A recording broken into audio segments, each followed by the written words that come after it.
The ongoing leaks from NSA whistleblower Edward Snowden cause more anger the more they emerge. People across the world are being shown just how much their private lives and private data are being monitored by intelligence services. And I can discuss this whole issue right now, and I'm joined live in the RT studio by Kevin Mitnick, one of the world's most renowned computer hackers. Kevin Mitnick, great to see you here. Great to be on your show. Well done. Okay, you're kind of a legend here. So welcome to Moscow, welcome to RT. Great to have you with us. So you actually broke into a national security agency. Tell us a little bit about this story. So why did you do it? When did you do it? How did you do it? Did you do it for fun? I mean, well, you know, yeah, Ed didn't give me the passwords, don't worry.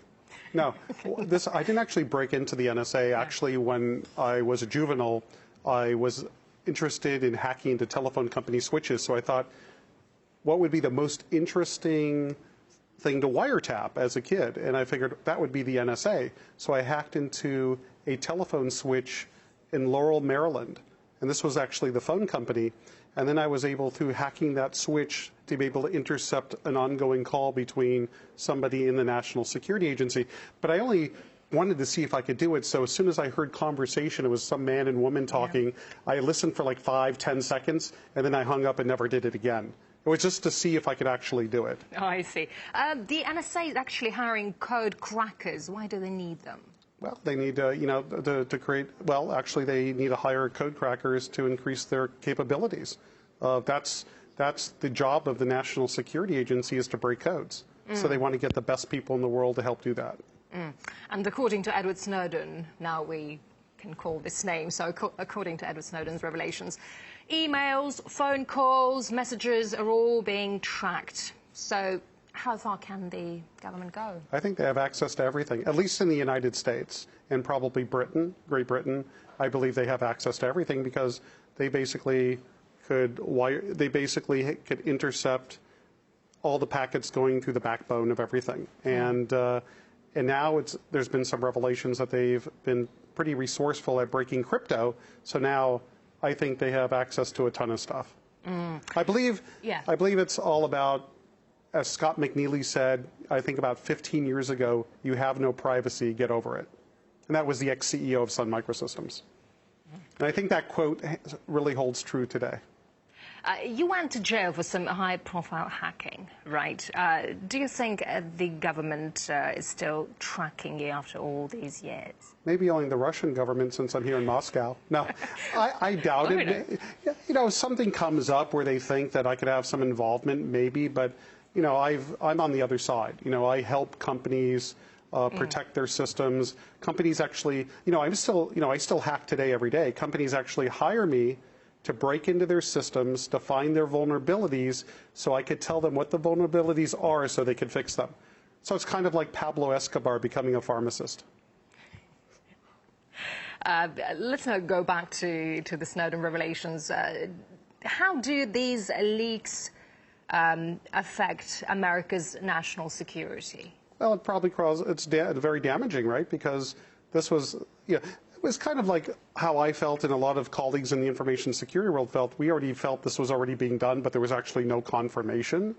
But now there's definite confirmation, and now that the cat is out of the bag, it surely damages national security, because now our adversaries, now potentially terrorists, know our methods of operation, or at least have it confirmed, so now they could change the way they communicate. And how damaging are they? And talking about Edward Snowden as a person, I mean, is he a traitor or a hero from your point of view? I think he's a whistleblower. You know, I don't look at him as a traitor. I'm actually glad that he revealed what the National Security Agency was doing, at least against Americans, by violating our constitutional rights to privacy. But I do think, you know, I have some mixed feelings that he did cross the line when he revealed NSA operations that we have against other countries, because as we all know, all countries spy on each other. So no matter who goes rogue, you know, when they start publicizing operations against other countries, like for example, if an FSB agent went rogue and the FSB was doing an operation in Afghanistan, and he published it, it would be bad for Russia. So, you know, so I think, you know, I have mixed feelings about it, but I wouldn't classify him as a traitor in my mind. Yeah, I see. And actually, you've got hundreds of people were reading your Twitter, and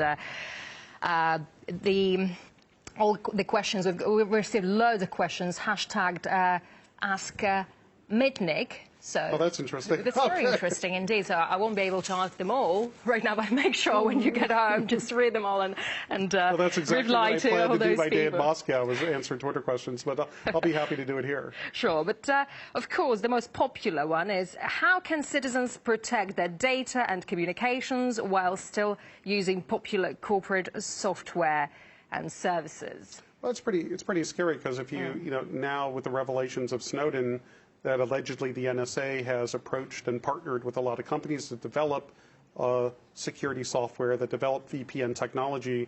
They might have intentionally weakened this technology so they could intercept communications. But an average citizen, probably, if they're not a terrorist, they really are not concerned about an intelligence agency intercepting communications, but more a criminal organization. So the first thing I'd recommend to the average person on the street is use, whenever you're out in the public or in a hotel, like I'm in a hotel in Moscow, or using public Wi-Fi, is use a VPN service. Because what that immediately does is it takes your data and it kind of puts it in an encrypted envelope, so people can't really intercept and spy on that. So as a consumer, I would think about using a VPN service, and they're pretty cheap. And VPN stands for Virtual Private Network. Yeah, and actually anything basically can be hacked. What do you think? Everything can be hacked if your adversary has enough time, money, and resources. And of course, intelligence agencies have unlimited budgets. Is there any way to stop hackers, like make strict laws or department that will follow such people?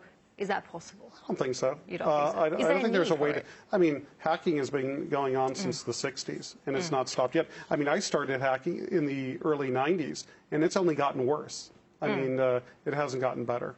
And another popular question on Twitter, is it okay to bank via a phone?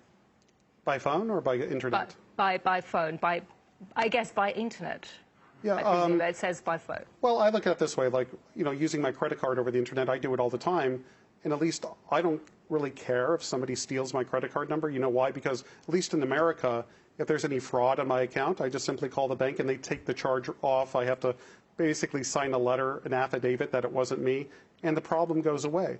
Now, in some countries that might be different, where the consumer has the burden of proof, then I'd be a little bit concerned. But it's really, where does the liability lie? Does it lie with the consumer? Does it lie with the merchant? Does it lie with the bank? And also, one of our viewers is asking, what are your views regarding the phone Touch ID feature? It's a more specific one. Oh, from Apple. Oh, yeah, that's where they get your fingerprints. Kind of, it kind of makes you think: could somebody intercept your fingerprint data? Or does Apple store this information? I haven't read much about the Touch ID because it just was, released within the last, I believe, 24 hours. But it kind of makes you think about, well, wow, with all this stuff going on, all the revelations of Snowden, now Apple is getting your fingerprint. Is that stored anywhere, or is it only stored on your device? If your device is stolen, could somebody extract that fingerprint information out of the device to spoof who you are? So these are questions that will be answered later. Sure. Could a boycott of tech gadgetry like iPod and firms like Verizon and Google, who are selling our info to the NSA, deter them? No. No, I don't think so. No. I mean, this is like the form of hacktivism where you have, a group of individuals, whether it's like Lulzsec or Anonymous, and they break into stuff and they try to get the media to cover the message they want to send. But at the end of the day, it really doesn't change behavior of a government agency or a company. Basically, they go out and try to prosecute the guys. The thing that I have seen change, and I wouldn't call Snowden an activist, I'd call him a whistleblower, is because of his exposures of what the government has really been doing. Then now that's created change and debate and stuff like that. So that's the only time I've really seen it.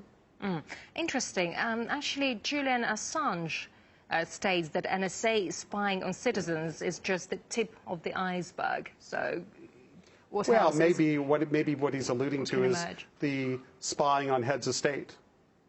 I remember years ago when there was a hack into Vodafone in Greece, and some unknown foreign nationals were allegedly spying on heads of state in Greece. And now, my mind like flashes back to this incident. Now there's some information coming out that our own national security agency might be spying on heads of state. So maybe that's what he's talking about. Okay.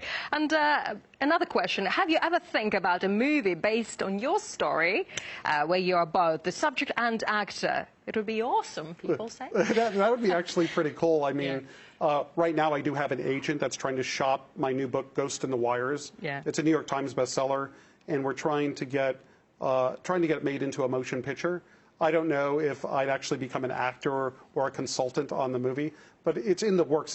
It's tough in Hollywood because Hollywood gets approached with ideas, hundreds of ideas a year, or maybe even thousands, and they only pick, a very small, a small number of those projects to actually make into a movie. Do you regret of being a hacker? I regret any problems I cause companies or consumers. I caused damages because I hacked into their systems and they had to go in and figure out, what did he do, and they had to rebuild their systems. So I would consider myself as what I'd call a pain in the ass hacker, right? Not a guy that was out. I was never the type of guy that would try to wipe data out or try to profit.